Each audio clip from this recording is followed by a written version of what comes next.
इस न्यूज के प्रायोजक हैं Balaji academy, PSC coaching centre, पड़ाव चौक, मुंगेली।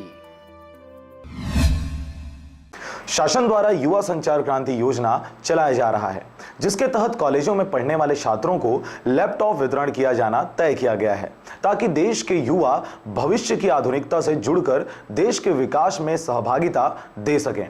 मुंगेली जिले में भी क्षेत्र के विधायक व छत्तीसगढ़ शासन के खाद्य मंत्री पुन्नूलाल मोहले द्वारा शुक्रवार को गिद्धा स्थित काली माई मंदिर परिसर में चातरखार स्थित कृषि के लगभग 6 छात्रों को लैपटॉप वितरण कर खाना पूर्ति किया गया। लैपटॉप का वितरण किया गया जो युवा संचार के तहत में दिया गया, जिसके तहत ये है कि हमें डिजिटलाइजेशन और जितने भी हमें हमारे लिए जितने भी कार्यक्रम निकलते हैं उनके बारे में हमें जानकारी होना, मतलब पूरी दुनिया से जुड़ने के लिए हमें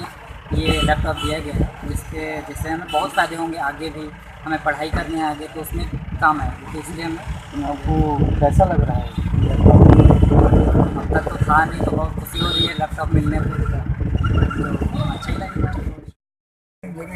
किसी इंजीनियरिंग कॉलेज में पढ़ते हैं, इस लैपटॉप बांटने से देश के बारे में जानकारी मिल सकता, अपने पढ़ाई के बारे में जो जानना चाहते हैं लैपटॉप में अपना करेंगे, हाथ साफ उसको दिखेगा, अच्छे ढंग से हर कार्य का लैपटॉप इसके लैपटॉप में वितरण किया गया है और वितरण से उनका जीवन एक नई ऊर्जा सफलता मिलेगी।